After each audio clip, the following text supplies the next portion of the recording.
Welcome everybody, this is ISIS, the International Solar Energy Society, presenting to you today the IEA SHC Solar Academy webinar on Global Solar Certification Network and the label SOLERGY.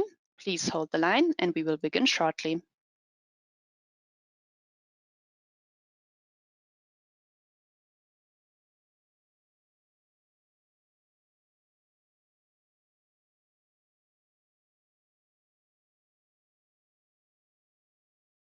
Welcome everybody, the webinar is about to start. Please hold the line and we will begin in a second.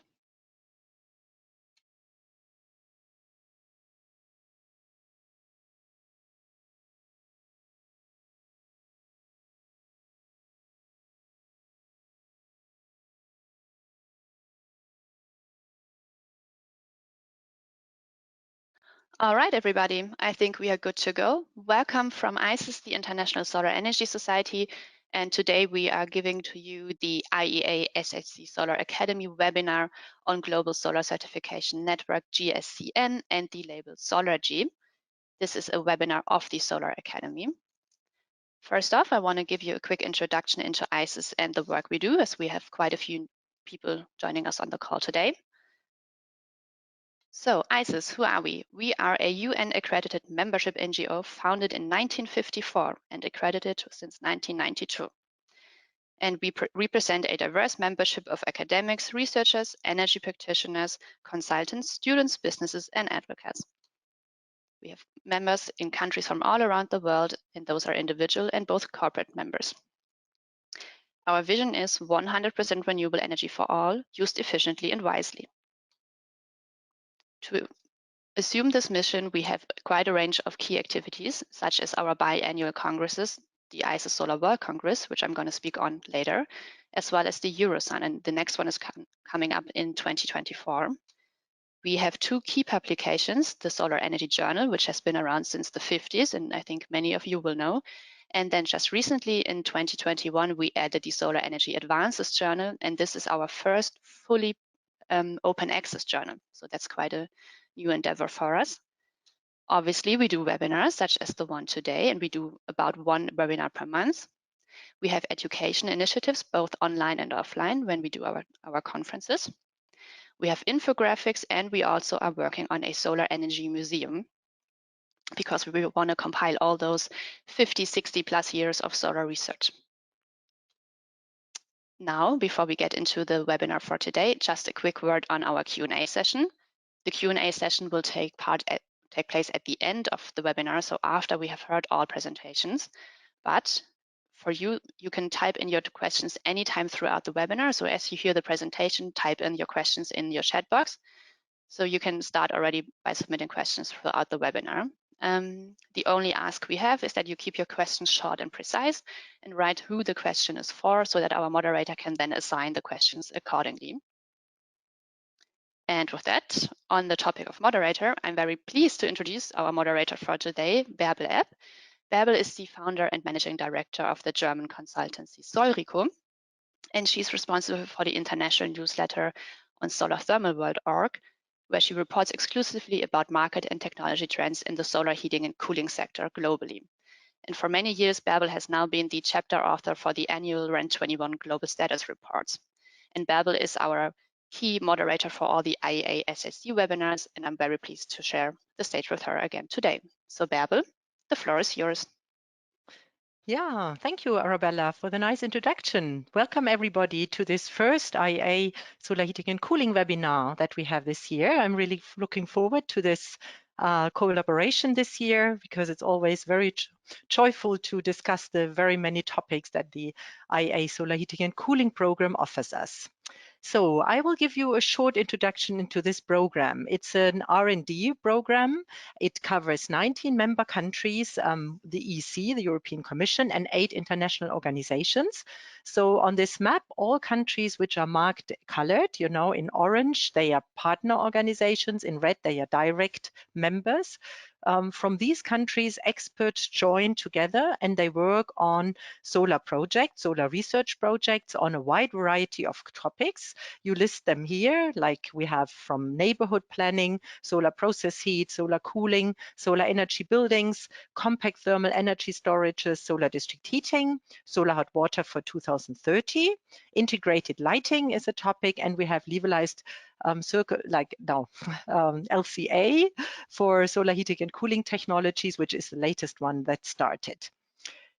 If you want to join one of these tasks, task is the word for the research platforms that we offer within the IEA Solar Heating and Cooling Program.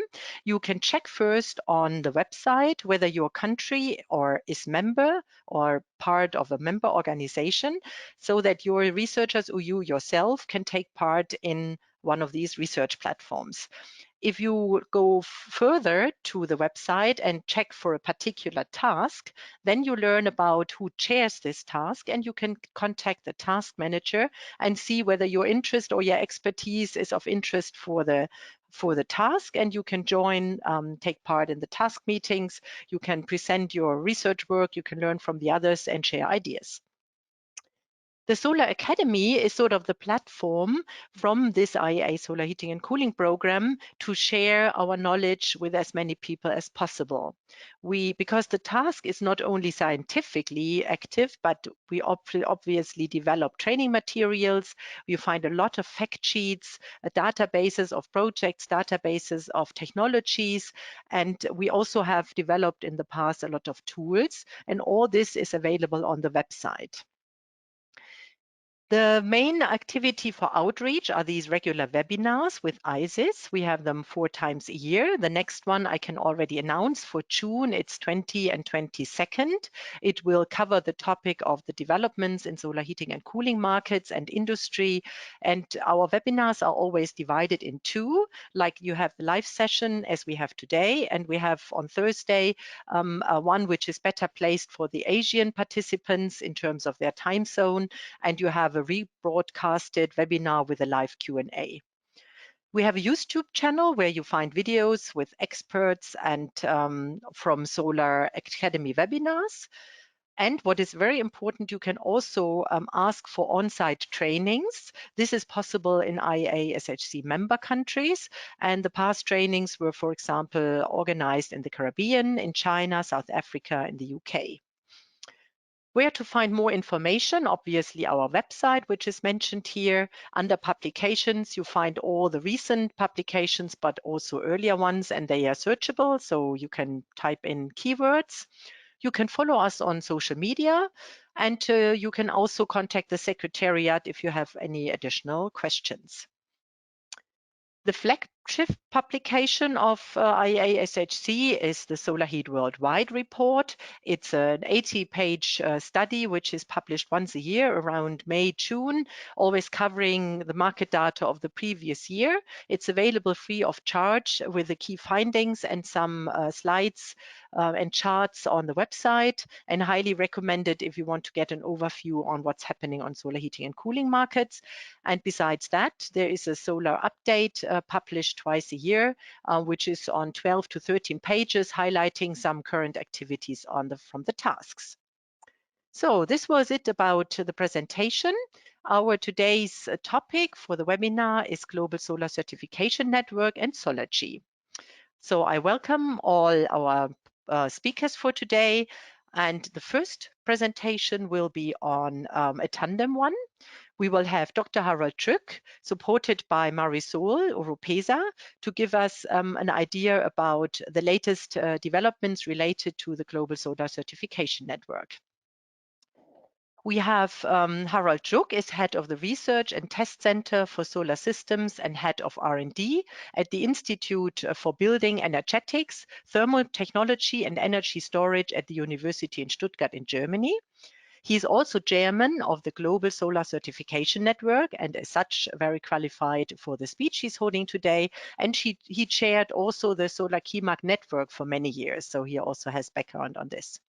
Marisol is the chairman of the consultancy Matters, a German-Mexican consultancy. She is one of the founders of a solar heating initiative, which created and promoted the SOLERGY label in 2016. So that qualifies her a lot to give us an update on that. She also participated in several projects internationally, like Solar Payback and Intersolar Mexico. So I'm looking forward to your update, and I think Carol will start. Yes, thank you very much for the introduction, Birte, and hello to everybody on the globe. I'm very happy to talk about global solar certification. And as already mentioned, I will share my presentation with Marisol. I will start, then Marisol, who is our Global Solar Certification Network Communication Manager, will take over. And then I will close the presentation at the end. So the Global Solar Certification Network, what is it? It's a worldwide cooperation between solar thermal industry representatives, certification bodies, test labs, and inspection bodies or inspectors. That means all stakeholders that are involved in testing and certification of solar thermal products. And our aim is to facilitate worldwide cross-border trading of high quality solar thermal products. And one element to achieve this is to remove hurdles. That means to avoid retesting of products, to avoid re-inspection of production lines when manufacturers are entering new markets. For example, if you have a certification for Europe and you would like to go to another region of the globe, then a lot of testing and inspection is usually required, and this is time consuming, it's costly, and we try to remove these hurdles. So, and the reason why we aim for this is, on one hand, to increase the quality of the solar thermal products, and the other hand, to lower the costs, because manufacturers can save a lot of money for testing and certification. And finally, of course, there is a larger market, and larger markets leads to better business. So that's the idea behind.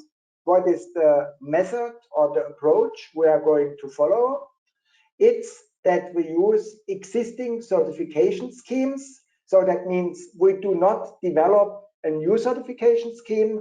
There are already a lot of well-established, well-recognized, well-accepted certification schemes available, like, for example, SolarKEYMARK in the European region, or SRCC in the US, or Golden Sun in China, or Watermark in Oceania. So that's not the way that we develop new certification schemes. We use the existing ones, but work on a way that they are mutually recognized between the different certification bodies.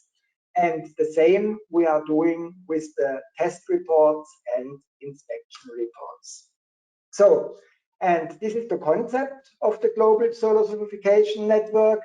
That means if the reports, and reports in this context means test reports and inspection reports, fulfill the requirements that are given by the GSCN working rules, and if they are issued by labs and inspectors that are recognized by the GSCN, then there is a basis for mutual acceptance. That means, for example, a test report from a European test lab is accepted by SRCC to issue SRCC certificates in the US. And we establish different corporations. We have a very good cooperation with SRCC. We also have other corporations like with Shamsi or Watermark that are still under discussion, but the aim is, as I said, to harmonize these certification schemes. to harmonize the test and inspection report to provide a basis for mutual acceptance. So what is the current status of the GSCN, how we call it, the Global Solar Certification Network? It's implemented as an independent autonomous network. So we do not belong to a manufacturer or to a test lab or to a certification body. We are completely independent. We have around 30 members.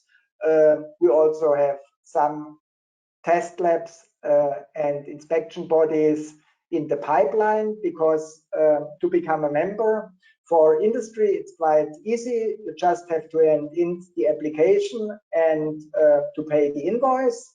And the fees you can see below, they are very cheap. It's for industry around 250 euros per year. So it's more a symbolic fee.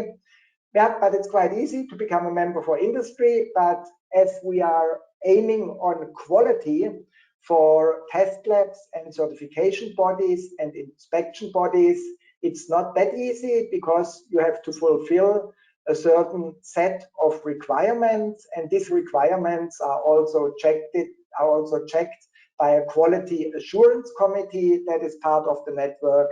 And this is why there are also some applicants that are still in the pipeline before they become a real member. So the GSCN works, as I already mentioned, on the basis of mutual recognition of test and inspection reports. And this is what is called third-party certification schemes.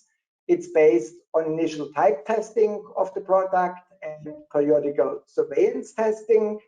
And a key element is also an inspection of the factory production, so an initial inspection at the beginning of the process, and then periodical surveillance inspections.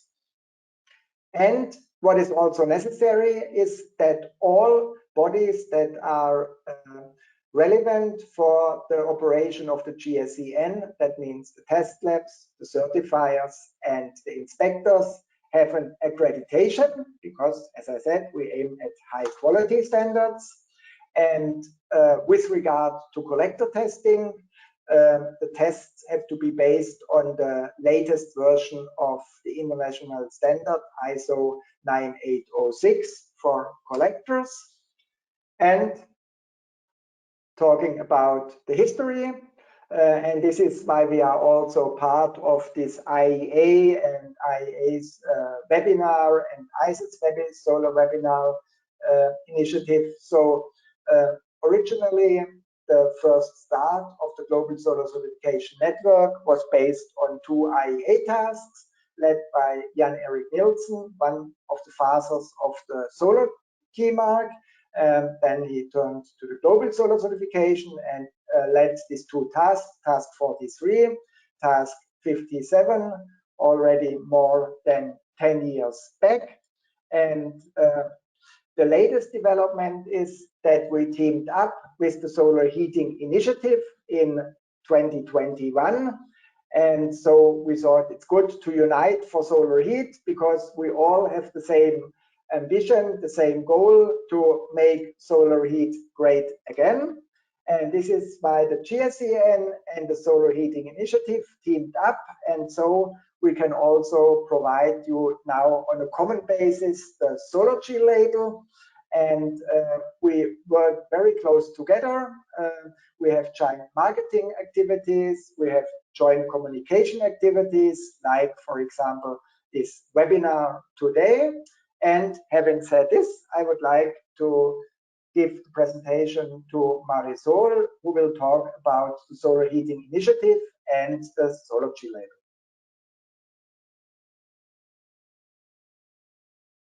Thank you very much, Harald. I will share my screen. Thank you.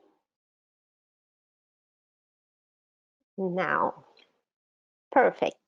So I continue with the result from this alliance. So the Solar Heating Initiative created and launched the collector label SOLERGY in Germany in 2016. And as you have heard from Harald, the GSCN gathers the most relevant solar collector certification schemes worldwide. So we are working together in order to launch this label, or not to launch, to implement this label worldwide. What is this label? It's similar. Perhaps many of you have seen the EU efficiency label that we have here in all European countries since 2016, actually since the end of 2015. In many other countries, there are similar labels to show the efficiency of certain devices. In the case of the heating market, there are several technologies with such a label, such as like the heat pumps, for instance. However, there was and there is still no efficiency label officially from the EU. So we decided back then to do our own label and to use it in order to show how much clean heat solar collectors could supply. So it's a kind of a similar approach. It's actually complementary, since on the right-hand side where you see the efficiency label, it is about how less or how much primary energy is used by the devices. So energy sources coming from fossil fuels. And on the other side, the SOLERGY label is about how much clean heat is going to be generated by solar collectors. So this is a very rough presentation of the label. But in general terms, what we want to do is to show how much solar collectors can contribute to the CO2-free heat supply that we all need in this planet to reach our targets. And as we know, solar collectors are of very different types: flat plate, evacuated tube collectors, swimming pool collectors, concentrating solar technologies are also there, PVT collectors. So they all work well in different countries, in different regions, and at different temperature levels. So the good thing is that we can know how much they can produce in certain regions at certain temperature levels. This is what we want to show through the label. Also, with the SOLERGY label, we wanted to use the existing collector certification schemes as a base. And the Global Solar Certification Network has acknowledged already several of them. So we are taking them as basis in order to issue the collector label that manufacturers or suppliers of solar collectors can use in order to show how much solar heat is coming from the collectors. So you have here all different types of labels that we have. This is a regional approach. So we started in Europe. As you can see on the label, there is the map of Europe. Then we have the map of North America, because we have started already a collaboration with the SRCC to have the label also in that region.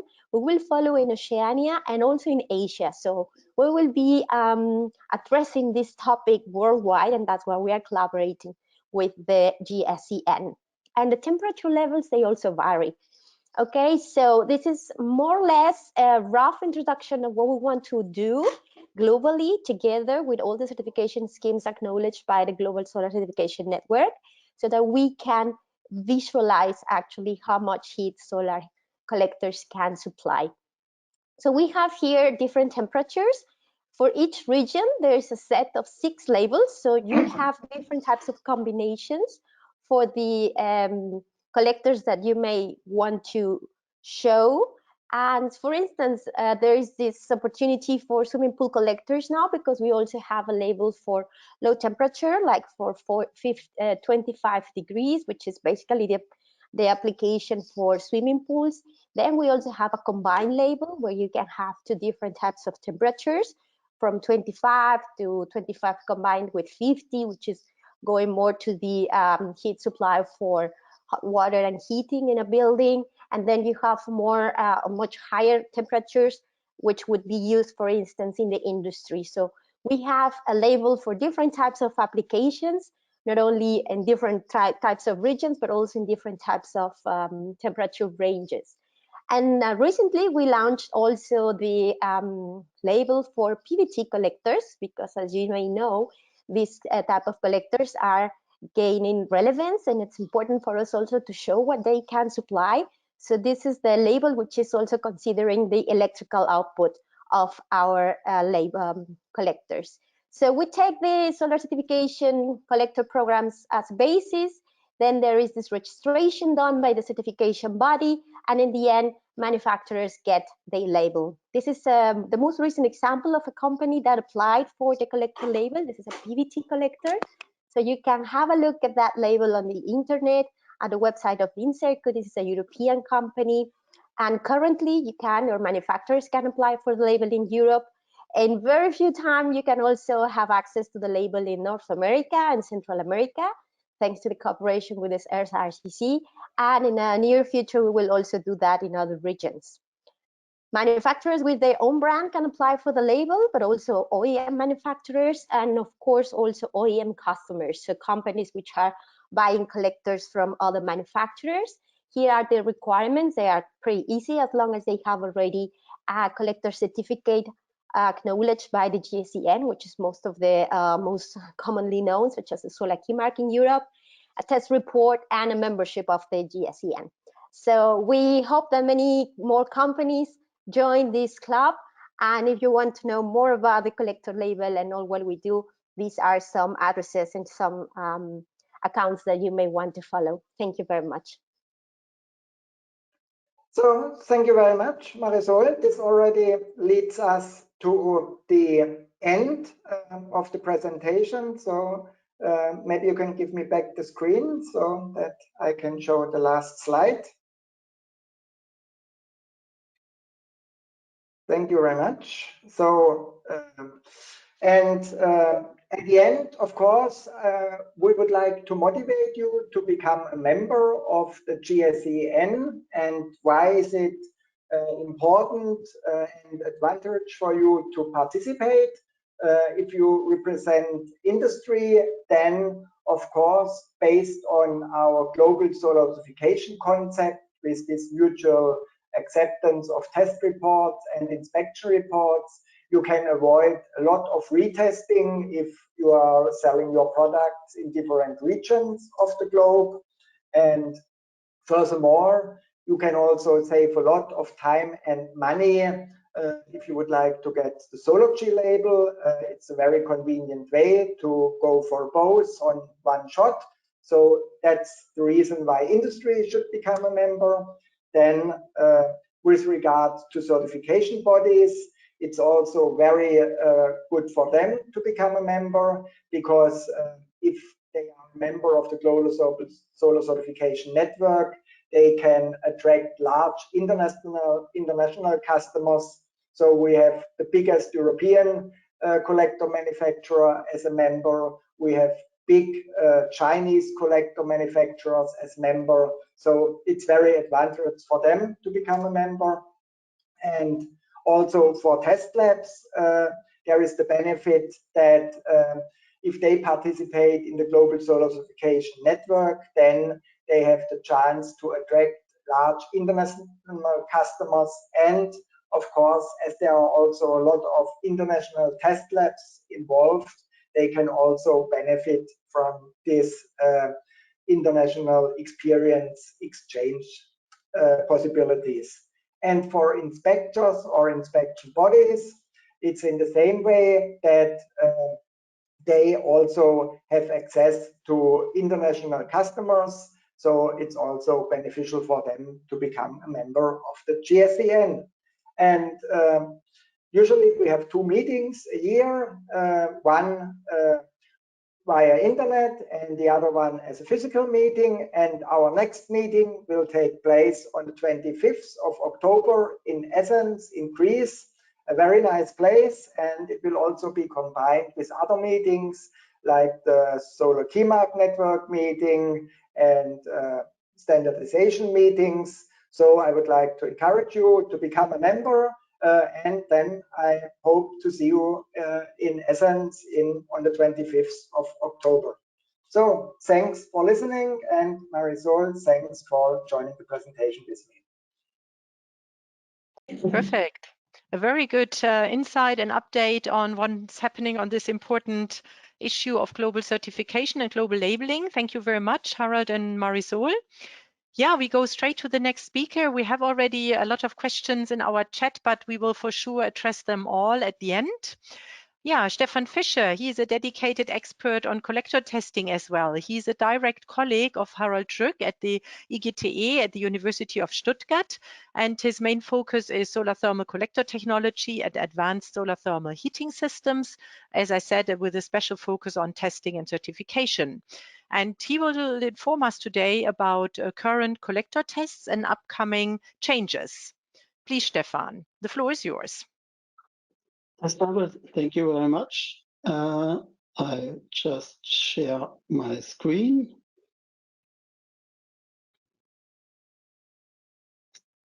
So thank you very much, Bärbel, for the introduction, and welcome, ladies and gentlemen, to my speech about standards for global solar collector certification, current tests and updates. This is what you can expect during the next 15 minutes. I will give a very short introduction to the Global Solar Certification Network, name the current certification schemes and standards that are used within the Global Solar Certification Network. Then I will present the collector tests, which are laid down in the ISO 9806, and I will inform you about upcoming changes and additions in the collector standard. And in the end, I will give you a very short summary. As I already told you, the aim of the global solar certification is to facilitate cross-border trading of solar thermal products by a minimum need of retesting and recertification in each new country where the products are to be sold. The concept of the global solar certification is being implemented for solar thermal collectors only up to now. We are planning to implement this scheme also for systems later, but right now it's only implemented for solar thermal collector. And it's based on the test procedures given in the ISO 9806 standard. And the Global Solar Certification Network is a cooperation between solar certification bodies around the world to ensure that when a product has been certified by one of the participating certification bodies, then they can obtain certification from the other participating certification schemes without retesting. Which are the recognized certification schemes? Right now, we have two that have signed the contract. One is the SolarKEYMARK, and the second is the Solar Rating and Certification Corporation, SRCC. The SolarKEYMARK was developed by the Solar Heat Europe and CEN, which is the European Committee for Standardization, and this was done in close cooperation with the leading European test labs and with the support of the European Commission. SolarKEYMARK is the main quality label for solar thermal products, and it's widely spread across the European market, but also beyond. The Solar Rating and Certification Corporation is a third-party certification body specializing in solar heating and cooling products, and the SRCC certifications, ratings, and listings are accepted throughout North America. So which standards are used for the global solar certification? For the SolarKEYMARK, being a European label, the SolarKEYMARK uses the EN 12975, the solar collector standards, defining the general requirements for solar collectors, and in addition, the international standard ISO 9806, solar energy, solar thermal collector test methods, which define the test methods the collector has to be tested against. SRCC is using a slightly different standard. It's called ICC 901 SRCC 100, but actually it's totally based upon the ISO 9806. So the tests I will explain you in the next slides are the same for SolarKEYMARK as well as for SRCC certification scheme.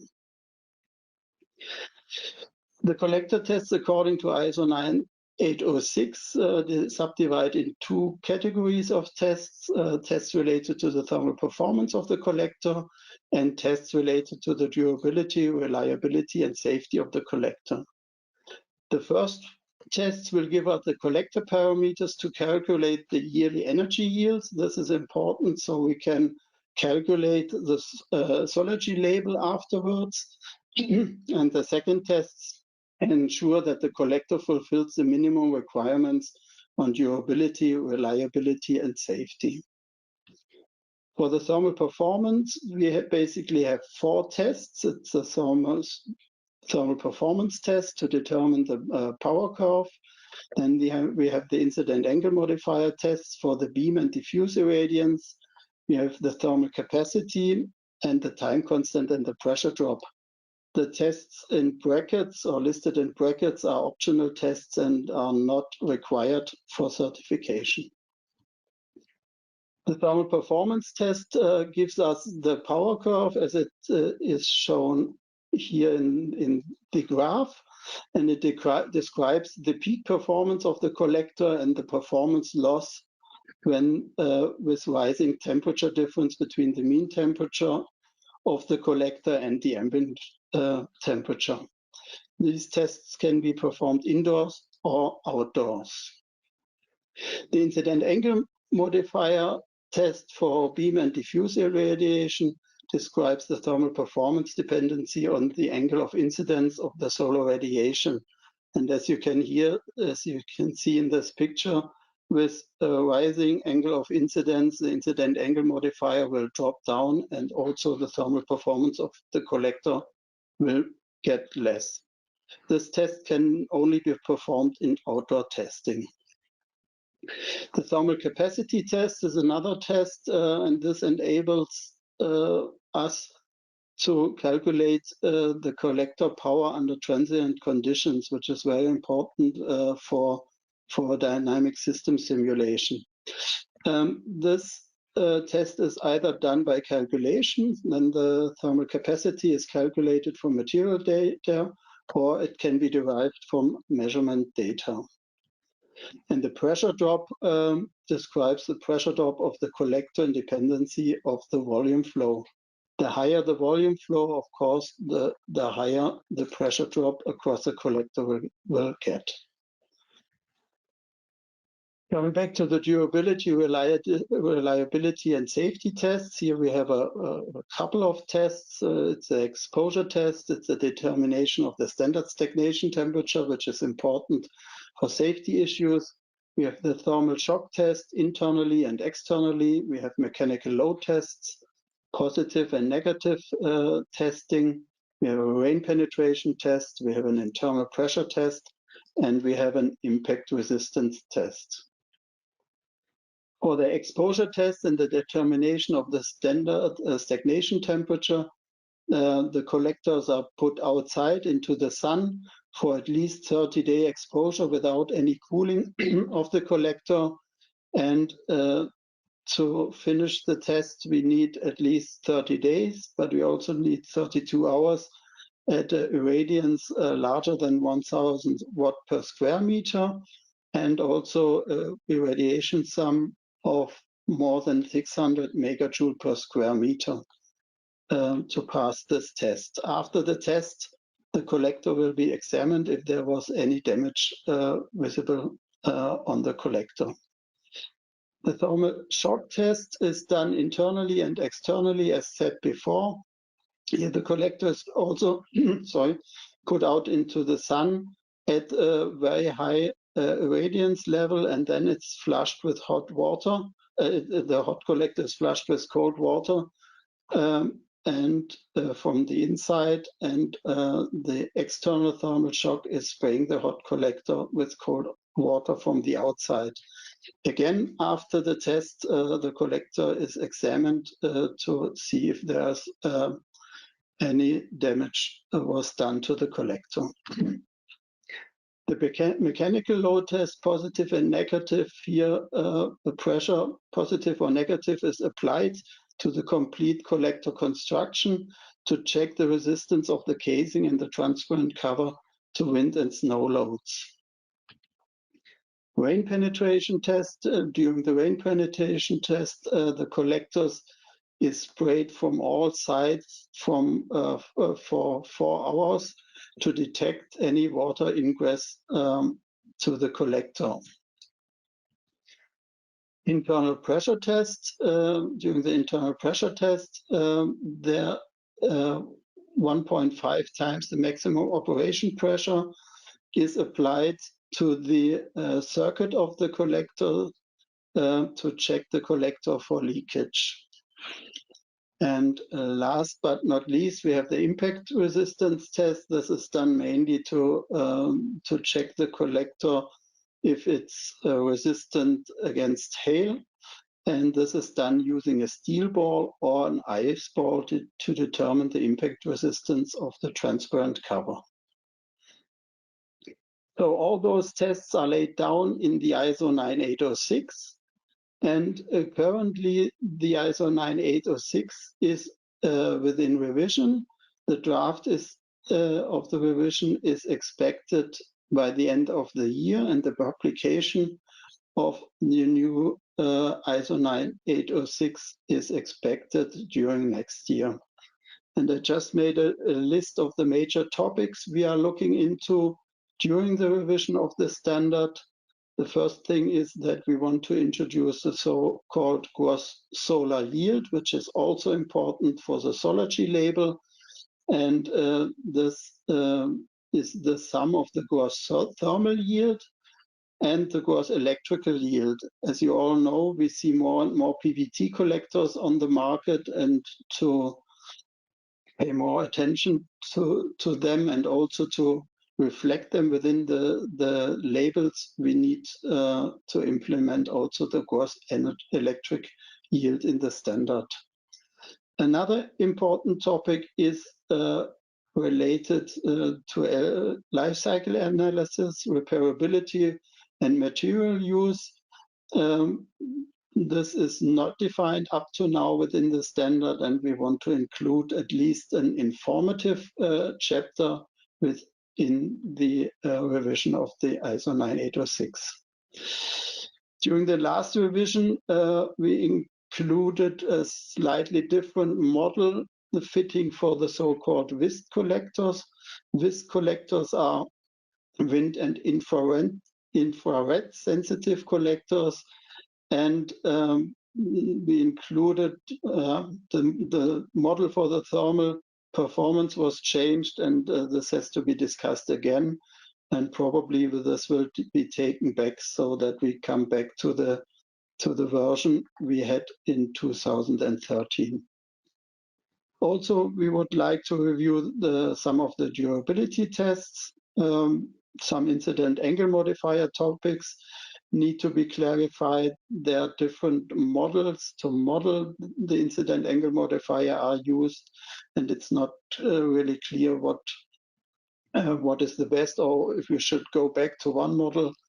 And also the dependency on the longitudinal and transversal plane have to be rethought. And we will also include some input from the SolarKEYMARK network working group on incident angle modifier. So there's some work to do there as well. Last issue we are working on is the implementing of a test procedure for air brine collectors. Air brine collectors are being basically heat exchangers to the ambient, which can use solar irradiation as well. And those collectors are used being a heat source for heat pumps. Here we are thinking about including nighttime tests and tests below ambient temperature. Stefan, 2 minutes left. My last slide, Bärbel, thank you, is the summary. The Global Solar Certification Network is established and it's already working quite well. We have 2 certification schemes, the SolarKEYMARK and the Solar Rating and Certification Corporation, SRCC, which are recognized and which recognize the test reports from each other. The ISO 9806 standard is the basis for both certification schemes. and the ISO 9806 is currently under revision, and the publication is expected in 2024. And as soon as the publication is done, SolarKEYMARK scheme will take over the revised ISO 9806, but usually with a 1-year transition time. And the takeover of the ISO 9806 into the SRCC scheme usually takes a little bit longer, but I believe it will also be taken over by SRCC, but maybe Sean can tell us more about that issue later in his speech. Thank you very much. Perfect, Stefan. Thank you very much. A great insight into a very complex topic. And you already handed over perfectly to Stefan Sean. So we have, oh, sorry, Martin Sean, no. Stefan, what is his name? Sean? It's Sean Sean is your Martin. first name. Sean Martin. that's Sorry, okay. with your two names would sound like first names. Sorry for that. Yeah, well, we go to the cross-Atlantic speech now about the United States, and it was already mentioned several times in our speeches today. The US-American rating system is called like Solar Rating and Certification Corporation, SRCC. This is a shortcut which was already used a lot. And Sean is the Vice President for Technical Services within SRCC. He's responsible for managing the SRCC product certification and listing programs for solar thermal and wind turbines. But today it will be only about solar thermal. So he will give us the insights from a certifier's experience with the Global Solar Certification Network. Thanks, Martin. I'm looking forward to your speech. Sean, sorry, you mix up your names. Sorry for that. That is quite all right. Thank you so much for the introduction, and also thank you to Stefan for an excellent lead-in. You have made my my job quite a bit easier, so I thank you for this. I'm pleased to give the certifiers perspective on the Global Solar Certification Network. I will note that I'm going to move a little faster to provide time for questions. So if I've skipped over anything that anyone is interested in or feels is important, I'm happy to address them during questions, of course.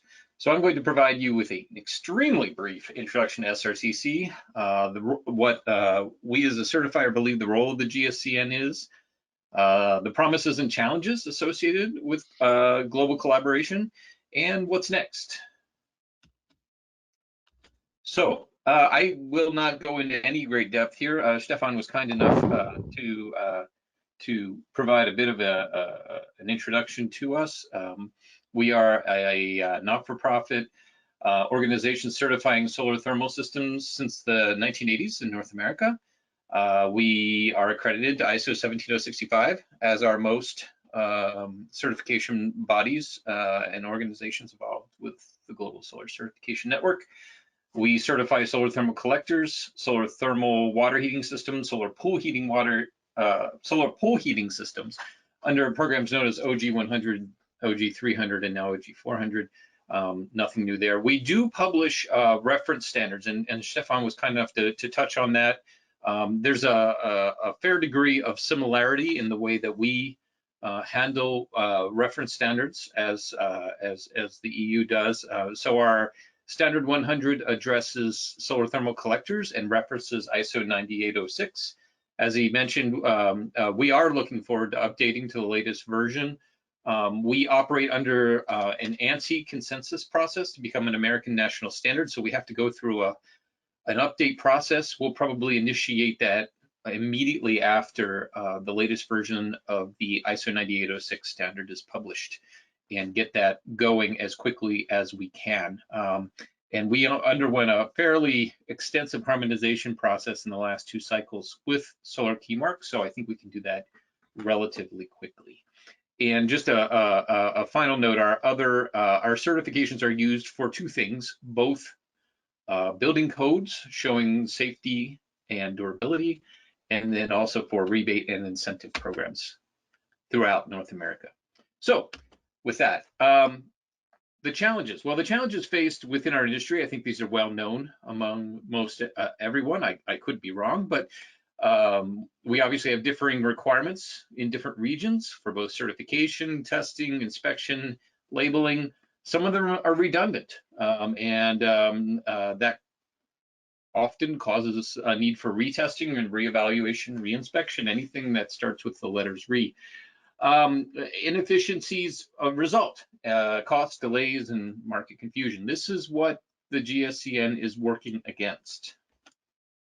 What are the impacts? Well, these are probably, again, well known to many in the industry. It results in higher product prices. If manufacturers have to redo work that's already been done, they have to pass that along, and that makes it difficult for us to compete on a price basis with other technologies. Product availability, the cost may prevent them from introducing the product into certain markets or even introducing new product types. Project delays makes it difficult to innovate. In some cases, it limits interregional trade, certainly creates confusion in the marketplace, no doubt. If we're talking about the product in different ways in different parts of the world, it can cause confusion. And for those regions that are not implementing consistent and effective certification programs, we have seen problems with product quality. That was certainly the case in North America prior to 1980 when we implemented our program. Product quality was very mixed. So often this leads to a question, well, why, if we need certification, why not have a global certification? And there are a number of things that makes this tempting and appealing. If I can just certify and test once, why can't that be used everywhere? The problem with this is, and the challenge that we faced, is that variations in codes and regulations do occur throughout the world. It's a number of different things: the extent, the type, who's responsible. In some countries, it's one agency. In some countries, it's another. Sometimes it's at the federal level, sometimes at the local level. Enforcement is widely varying. Some countries will enforce rigorously, others almost not at all. The risk factors in any given location and tolerance for that risk can vary. Different accreditation requirements, different labeling mechanisms. We see some regional product preferences. Some parts of the world have an affinity for certain product types for various reasons, whether they be technical, cultural, or historical. Infrastructure can play a role. The type and quality of water that is available, the pressure, voltages, even materials. And of course, there's climatic differences, which could be addressed potentially, but do need to be acknowledged. Economics play a role, different economic structures, and different price points. And if we're to be honest, there is some protectionism that occurs in some regions where there is an effort to protect local manufacturers and limit trade. And of course, language is always a challenge. So what we have found is, at this point in time, maybe not forever, but at least for the foreseeable future, a global certification that addresses the entire world is not practical in my view. So what can we do? We know the challenges, we know our limitations. What can we do? And this is where I see the GSCN playing a role. First and foremost, I think we have a role in harmonizing the testing. Stefan did an excellent job describing the work that's going on, and we're certainly pleased to provide input to that. Hopefully we can also be a member at some point in the near future. But harmonizing testing of 9806 has been the cornerstone of everything that we've done. It has enabled us to do what we're doing right now. I think we have an opportunity for package systems next. We've done this for solar thermal collectors. Package systems is an area where we see a great need in the future. And then also addressing new technologies. And again, Stefan mentioned this very well in speaking about the use of solar thermal with heat pumps and PVTs as well. But again, quality assurance with between the labs is an option, and that's something that some of the members of the GSCN have raised, where perhaps we can compare results coming from different labs to ensure that there's consistency. I think the GSCN can promote effective regulations, gather information on regulations throughout the world. Oftentimes, we find that our knowledge of the regulations in different regions is poor.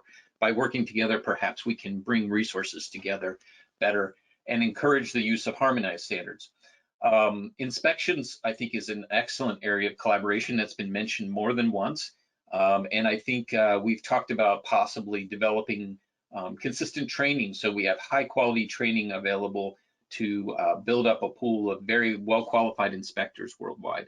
And then lastly, advancing knowledge, and this is where Marisol's efforts have been very valuable in just advancing knowledge of solar thermal technologies and doing it in a way that's consistent, outreach and information that's consistent throughout the world. What's next? Well, we have a number of items that have been under discussion. We've talked about coordinating energy ratings for PVTs, and there's a work group looking at that right now.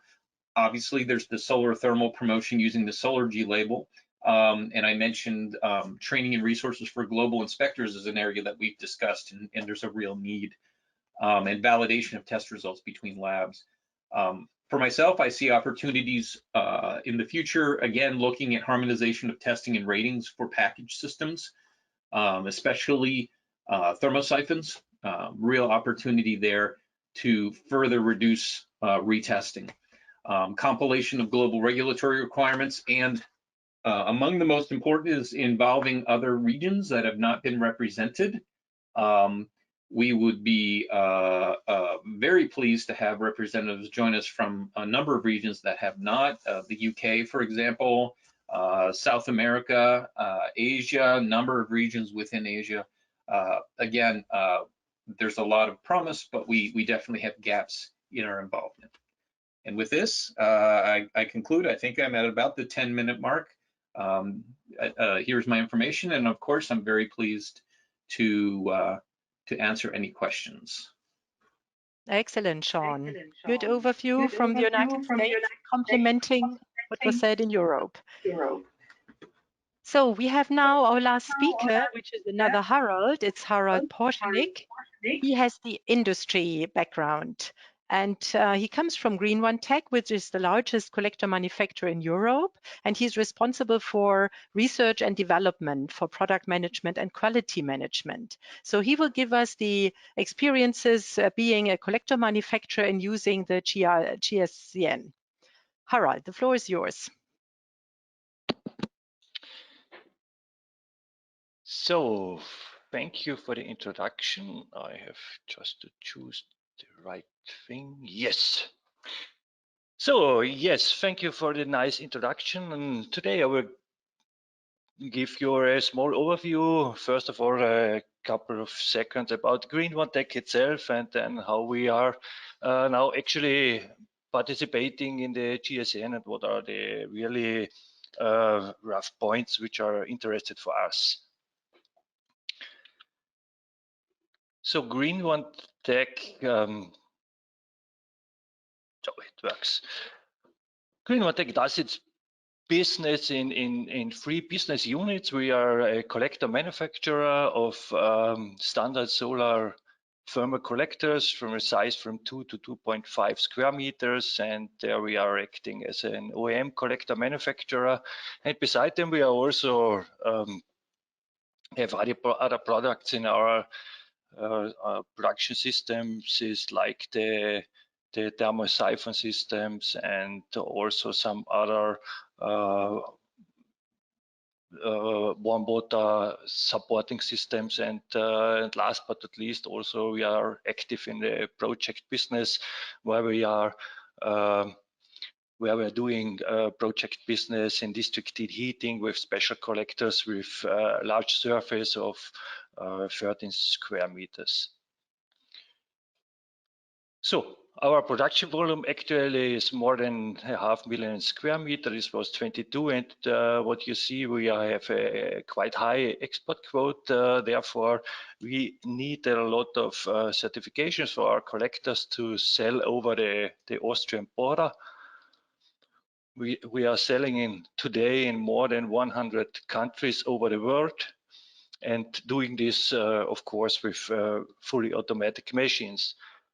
As I've told you, therefore, to sell over the countries, we need a lot of certifications. Here's quite a rough overview. We have the SolarKEYMARK on our products, and also in France, the CSDP, the MCS certification in UK, SRCC for USA, DCL for Dubai, and also Global Mark for the Australian region. And all these different certification schemes cost quite a lot of money, and we have to do this to be a player in the market to sell our collectors.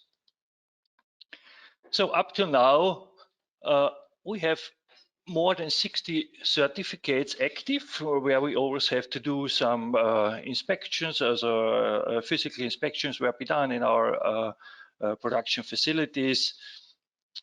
And I have now tried to give you a rough number, what time we have to spend for this. Just for one product or for one physical inspections, we have a preparation time before. This is about 2 days for one person, and roughly not quite a low salary behind. It's all over nearly 850 euros, and the inspections itself costs us about 2 days with 2 persons, and plus 10 hours of colleagues which are also involved in the inspection. We need the colleagues from the purchasing department, the complaint management, quality management, and also on. And this all for sure is a time-consuming phase, and this costs quite money.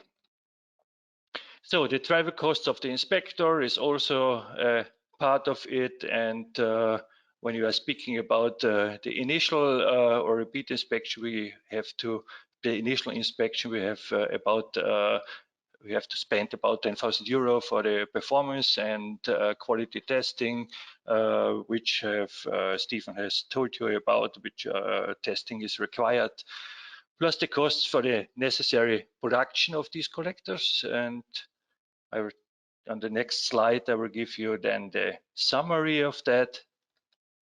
So if we are assuming that we have 6 different certificates and on one collector family, if we are multiplying this kind of things, you see that we have the production of the collectors. So for each of these certification, we have to produce a quite number of collectors which are then used for this necessary testing, and we have to transport to various testing labs. And we have also the travel costs of the inspection and of the collectors, and also the internal preparation. If we summarize this up, we have 6 different certificates. We spent quite a lot of money, nearly 80,000 euros. And now, if this would be possible to harmonize all these different certification schemes, and we are able to do only one initial test, maybe quite a little bit intensive and more widely based on other certification schemes, we could save quite a lot of money. And when you look at these possible savings, we have there an amount of nearly 60,000 euros, and especially this comes up by saving money from the initial testing. So this is quite for us the most important point to be here in the GSCN, and to see that that is able to harmonize several standards to reduce the affordable testing. We can also have a look at these regulatory inspections we have, and if we go to these different numbers, there are also saving a possibility of saving money. And just I did this the last day. It's also possible to spend nearly 10,000 euros if we look at one collector family in 5 to 6 different certification schemes.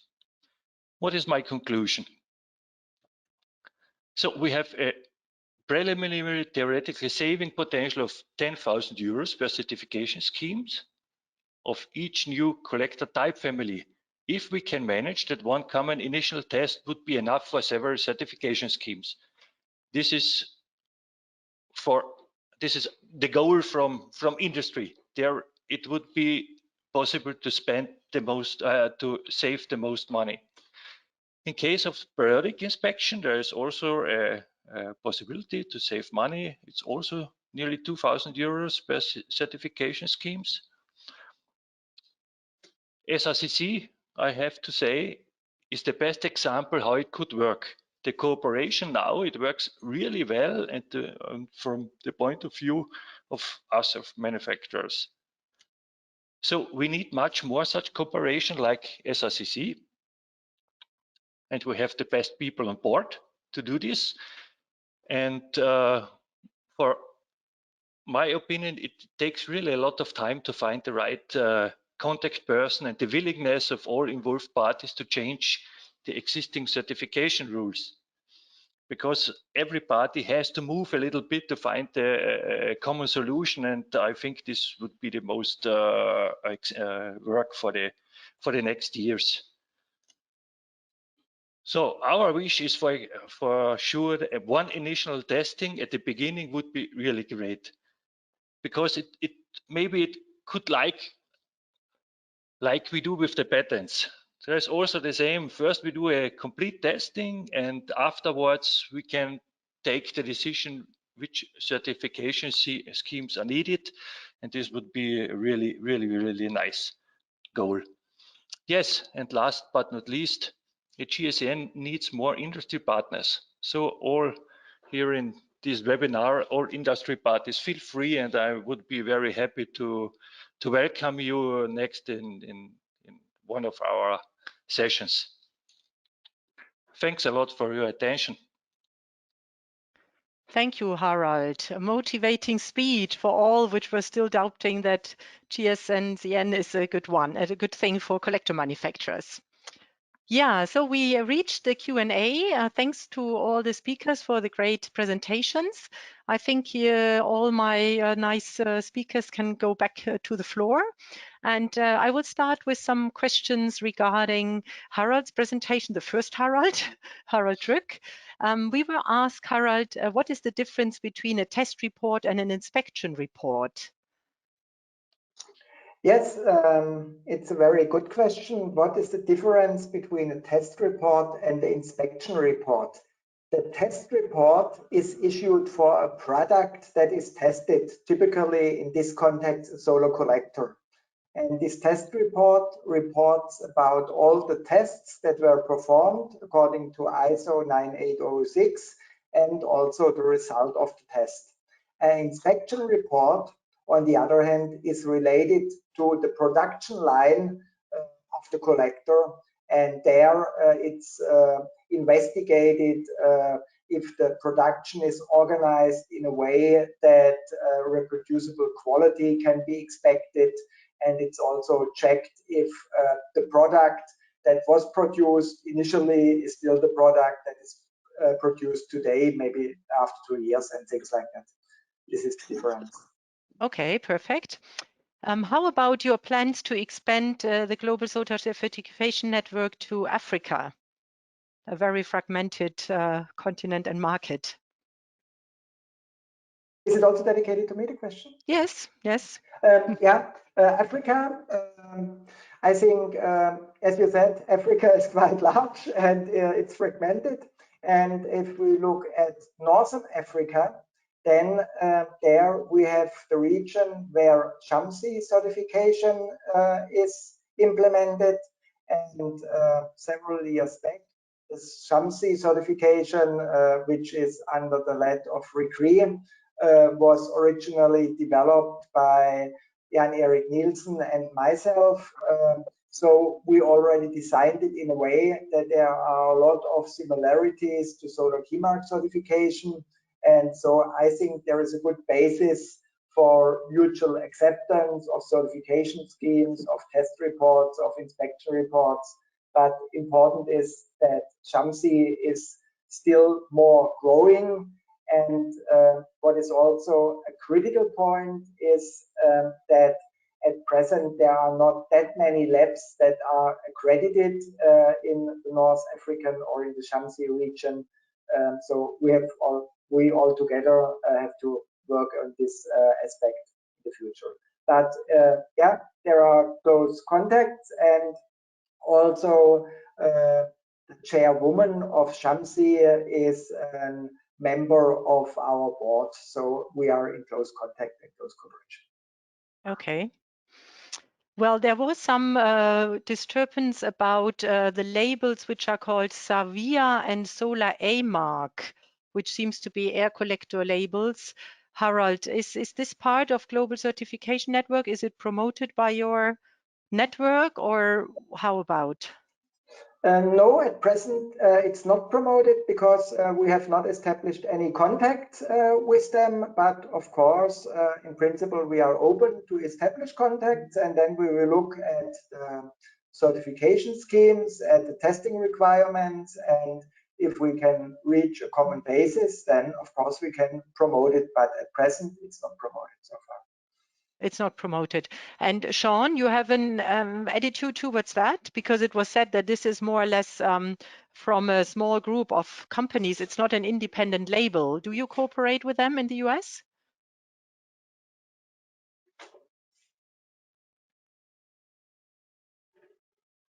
Sean?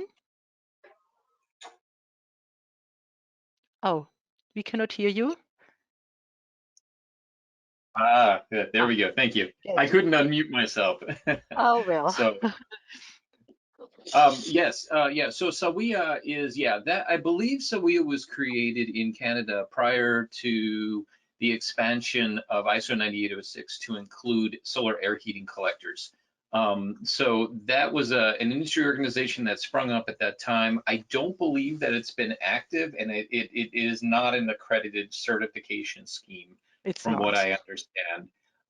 Although it is still referenced in a few places.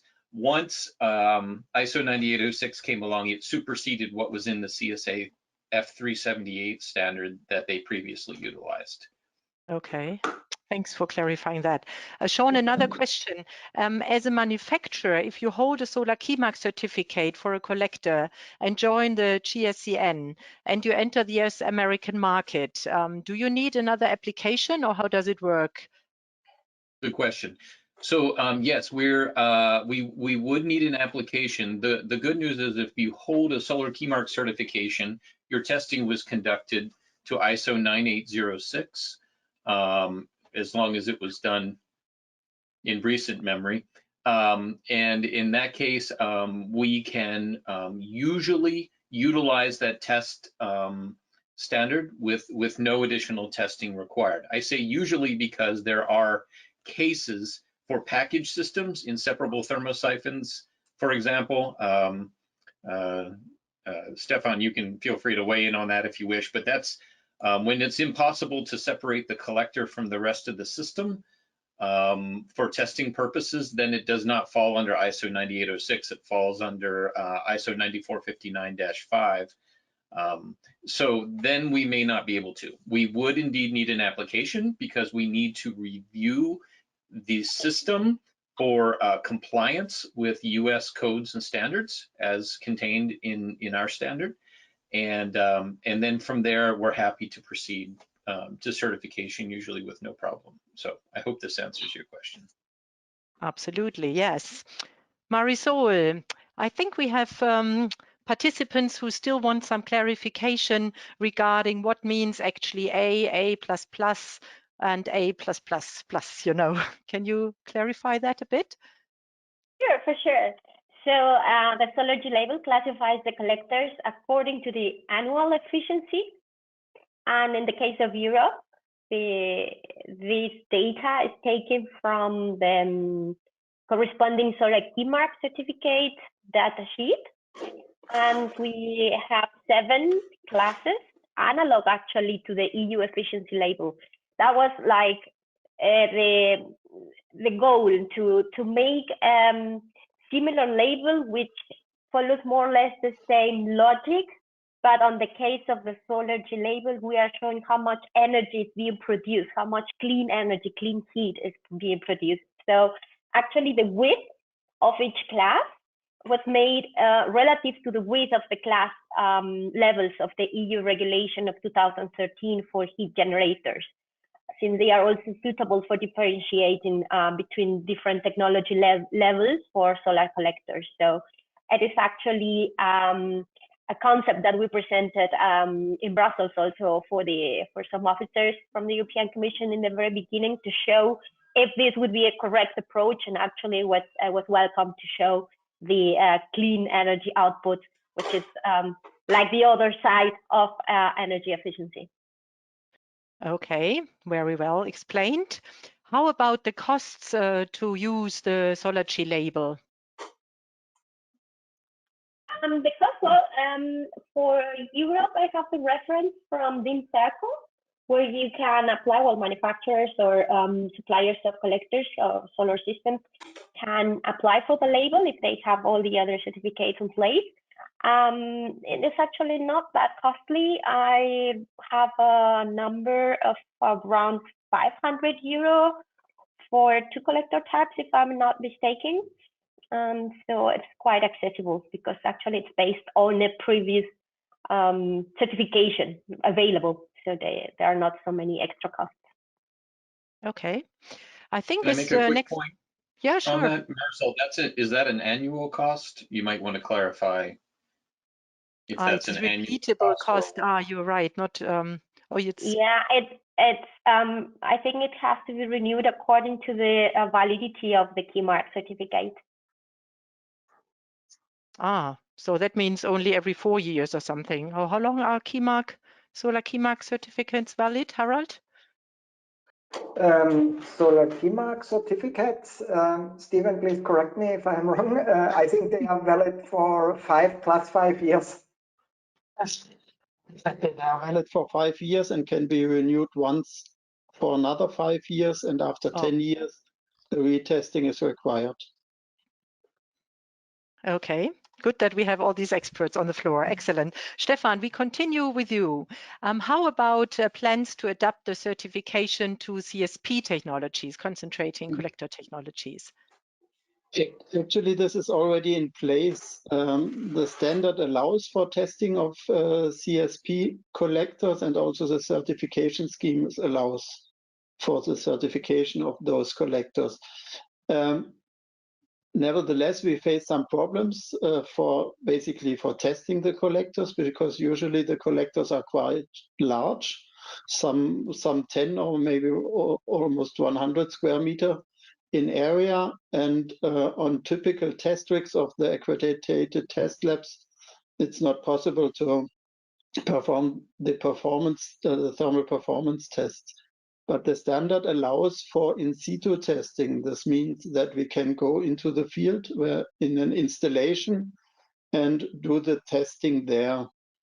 Another difficulty is that some of the quality and reliability tests are not so well suited for concentrating collectors, like the standard stagnation test, because the collector just will break down if you expose it without no limits. But the solutions are there, and in principle, it's possible to do the testing and the certification as well. John, you nodded your head. Do you have experiences on that already in the States? Yes. You have certified? We certify several concentrating collectors right now. Presently, we don't have too many. They've come and gone at times, but the one in particular that we do certify right now. What we find, though, is we also offer something that builds on the in situ testing, which is a site-specific certification. There are times when concentrating collectors are produced in large quantities for one particular project, and they're not intending to necessarily make them available as an off-the-shelf offering exactly in the same form forever, so they don't fit the same market model. So we offer something we call a site or project specific certification, which involves in situ testing for a large array that might be used for, say, a power generation plant or an industrial process where there's a large number of high temperature devices. And then that certification is valid for that one particular project, and there's no need to go through the ongoing certification because they won't be offering that product on the market as an off-the-shelf product. So that's another option we offer for this segment. Good. We have several questions regarding PVT. Maybe we should clarify first, Harald and Marisol. We have participants that doubt that PVT is a market-ready product and that they feel that it's more in the development stage, and why is it then labeled? So maybe you give first your statements on whether PVT is already a relevant solar thermal technology, and then they want to know more about the certification or testing difficulties with these collectors. So Marisol, you start, and then I can start. whatever. So I think PVT is maybe a relative new technology, that's right. But anyway, it's also well proven and it's market relevant. And if we look at Europe, especially in France, there are already sold 10,000 of square meters of PVT collectors. So I think it's for every product. There are well elaborated, reliable products on the market where also experience is available with regard to the lifetime, with regard to the operation. And of course, there are also new products that might be critical, but this is also a reason why we do this testing. So yeah, summarizing, it's market relevant, and I think, or I'm convinced that it will become even more relevant in the future, because yeah, you can produce both heat and electricity, and that's what you need in your house.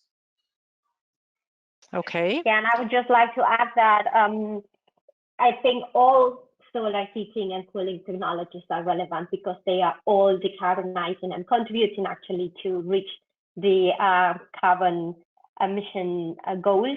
And there are certain areas where this technology finds a good application, and this is something that we want to show, certain regions, certain temperature levels, and that's actually the purpose of the SOLERGY label, to show all the different possibilities and to make this contribution visible.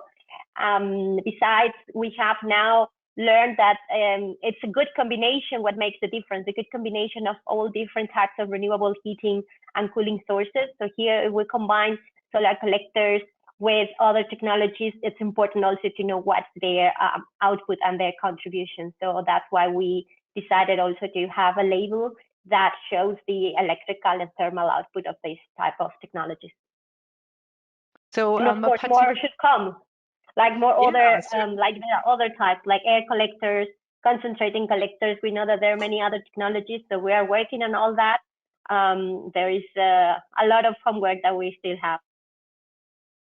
So another question refers to PVT. If the electricity side is considered and the electric outcome of the PVT panel, is it then still comparative to a normal solar thermal collector with only solar thermal yield if it comes to the labeling?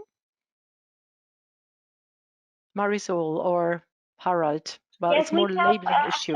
We have three different types of the label. We have one label with only 25 degrees, which is especially for swimming pool absorbers. And then we have a combination of 25 degrees with electrical output and 25 degrees to 50 degrees and electrical output. So I believe that it's possible to make it comparable according to the different types of thermal output, and electric output is, of course, a different story. Okay. Sean, again, an acceptance, I think it's because of transpired solar air heaters. When will they be accepted if you have well, I read it out to you. When will currently SRCC OJ100 certified transpired solar air collectors be added to the GSCN? Well, technically, I believe they are now. I don't think there's any reason why they couldn't be. Okay. SolarKEYMARK can certify transpired collectors. I believe it does so. We certify transpired collectors, obviously, and they're both tested in accordance with ISO 9806 2017 version for both. So I don't think there's anything that would prevent them from being recognized in the there. We have not had, to my knowledge, and correct me if I'm wrong here, Harold and Stefan, any participants from the solar air heating side, but I don't believe there's anything that precludes that at all.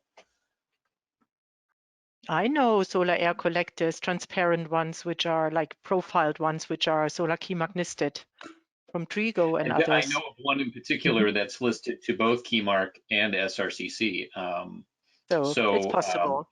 It's possible. I don't think there's any impediments to that, but please, I'm willing to be corrected by any of my fellow presenters. Stefan, Harald, is this also your status quo? Yes. Okay. I think we still have a confusion with our participants regarding costs. And there was again the question, like there is a fee for labels. I think this was clarified by Marisol. And then there is a fee for becoming member at the GSCN. And both fees are independent, as I understand. And the person asked whether the 200 euro for Harald to be member, it has nothing to do first with a label. Is this how it's like?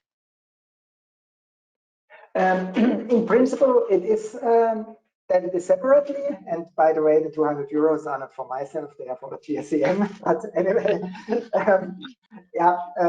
but we thought about incentive scheme where we could offer that if manufacturer goes for both for SOLERGY and for global solar certification and the appropriate certification, that we offer him 1 year GSCN membership for free.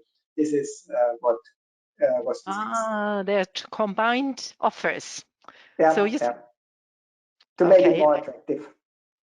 Okay, okay. And if we're talking about cost, I would just like to clarify that there are different aspects that need to be considered regarding the cost of SOLERGY, and eventually all information is available at the website of FinCircle so far for the labeling in Europe. And actually all the fees are listed there. It's a little bit more complex than saying, okay, it's one lump sum.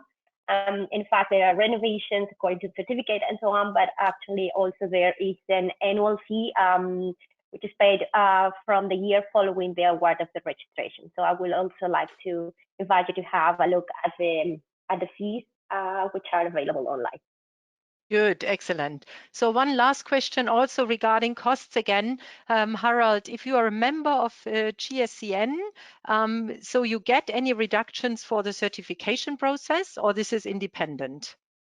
In principle, it's independent, but of course, due to the fact that you are a member, you benefit because, for example, it's clear that if you are a member of the GSCN and if you do the testing with a lab that is a member of the GSCN, and if this lab is also accepted by the certifier, then you can be sure that the process is very smooth. And of course, this helps you to save money, because if you go for a lab that is not member of the GSCN and is not accepted by the certifier, then you run into troubles and into problems. So that means, of course, it's extremely beneficial to be a member of the GSCN, but it's not in a way that you get minus 10% or something like this if you are a GSCN member. That's not the case. But anyway, you will have a large benefit being a member. Wow, excellent. Thank you. I think it was a great chance that we had from so many sides of certification and labeling very dedicated experts today with us. Thanks for the engaged discussion, and thanks for the many questions by our participants. I will get back to Arabella for the final words and wish you all a very nice rest of the day. Yes, thank you, Bärbel. And also from the ISO side, thank you to all the panelists, and thank you for the lively Q&A session. I just want to wrap us up with a few last announcements. We always have questions on the webinar recording and the presentations. And the joyful answer is yes, there is a recording of this webinar, and there will also be the presentations. They will be available to you both on the IEA SHC Solar Academy homepage as well as on the ISIS homepage. It usually takes us a few days, but they will be there for you. For ISIS members on this call, remember you already have the unlimited access to all past webinars in our ISIS webinar archive, which you can find through your members area. So just a quick reminder on that. And then for my final announcement, ta-da-da-da, ISIS is doing a SolarWorld Congress again. It's our first in-person congress since a few years now, due to reasons well known. And we are going to India, and we're going to go there between the 30th of October to the 4th of November. Yes, so we have 13 themes on that Congress. So 13 themes covering all aspects of solar energy. And actually the call for abstracts is launching this week. So if you're currently working on a project, this would be an excellent opportunity to submit your abstract to, I have to say. And you can find all information on the conference homepage, which is swc2023.org. So stay tuned for that. And then with that, thank you very much for participating. If you want to share your feedback with us, you can by writing an email to public.relations@isis.org. And I'm looking forward to meeting all of you again on the next webinar. Goodbye, everybody. Goodbye. Thank you. Great Goodbye. day. Bye. Bye.